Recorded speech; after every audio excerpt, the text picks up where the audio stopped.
আসসালামু আলাইকুম বন্ধুরা, আবার স্বাগতম জানাই আমার ব্লগ চ্যানেলে, শাকিন ব্লগ চ্যানেল। তো আপনাদের আবার 14টা রোজার শুভেচ্ছা, অভিনন্দন, ভালোবাসা, মোবারকবাদ জানাই। দেখতে দেখতে 13টা রোজা কেটে আজ 14টা রোজায় আমরা পা দিয়ে দিয়েছি।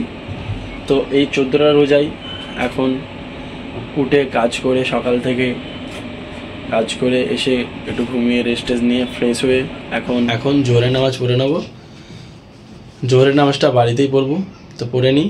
একটু লেট হয়ে গেছে, তো পুরো রেডি হয়ে গেছি গোসল করে জোহরের নামাজ পড়ার জন্য। তো বেশি টাইম নেই, আর জোহরের নামাজটা পড়ে নিই। কাজ থেকে এসে ঘুমিয়ে পড়েছিলাম, ঘুমিয়ে উঠে ফ্রেশ হয়ে গিয়ে এখন নামাজ পড়ার জন্য রেডি হয়ে গেছি। নামাজটা পড়ে নিই, বেশি টাইম নেই। আবার অন্য কোনো একটা মসজিদে আজকে নামাজ পড়তে যাব। কোন মসজিদে এখনও চিন্তাভাবনা করিনি। তো ভাবছি আশেপাশে কোনো মসজিদে যাবো, কেন উলবেড়িয়াটা আগে কভার করবো, আপনাদের বলেছি। তারপরে পরে অন্য কোনো মসজিদে যাব। তো আগে উলবেড়িয়াটা কভার করবো, যেহেতু আপনাদের বলেছি। এখন উলবেড়িয়াটাও অবশ্যই যে মসজিদগুলো আছে, কিছু কিছু আমাদের আশপাশের মসজিদগুলো কভার করা হয়ে গেছে অলরেডি। তো আজকে আসরে আবার একটি মসজিদে যাব নামাজ পড়তে, যেমন আমি নিয়ত করেছিলাম। তো এই রোজা মাসটা ভিন্ন মসজিদে নামাজ পড়বো। তারপরে রোজা কেটে গেলে প্রতি শুক্রবার অন্য মসজিদে নামাজ পড়তে যাবো ইনশাল্লাহ।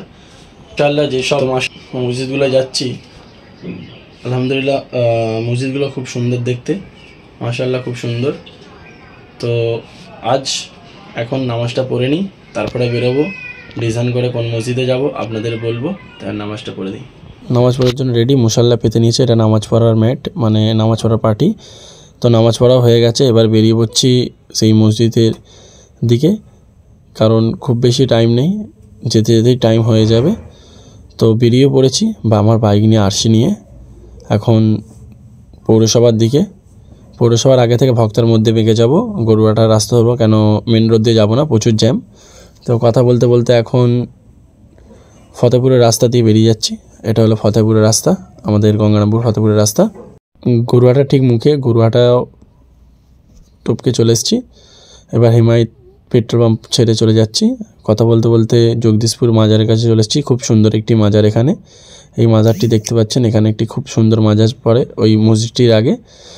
তো ফাইনালি জগদীশপুর মসজিদতলা, এটা মসজিদ জগদীশপুর মসজিদতলা বলে একে, মসজিদতলা। অ্যাকচুয়ালি এই জায়গাটার নামই মসজিদতলা, জগদীশপুর মসজিদতলা মসজিদ। এটা জগদীশপুরের জুম্মা মসজিদ, এটা জগদীশপুরের জুম্মা মসজিদ বলা হয় এই মসজিদটিকে। তো আজকে এখানে এই নামাজটা আদায় করব। এই মসজিদটি বাইরে থেকেও খুব সুন্দর এবং ভেতর দিয়েও খুব সুন্দর, তো দেখে নিই। চলে এসেছি মসজিদের পুরো সামনে। আগে দেখব কোথা উজু করা যায়। ঢুকেই দেখি যে মসজিদের প্রথমেই উজু করার জায়গা, খুব সুন্দর একটি উজু করার জায়গা। তো উজুটা করে নেব, তারপর উজু করে নামাজ পড়তে ঢুকে যাই।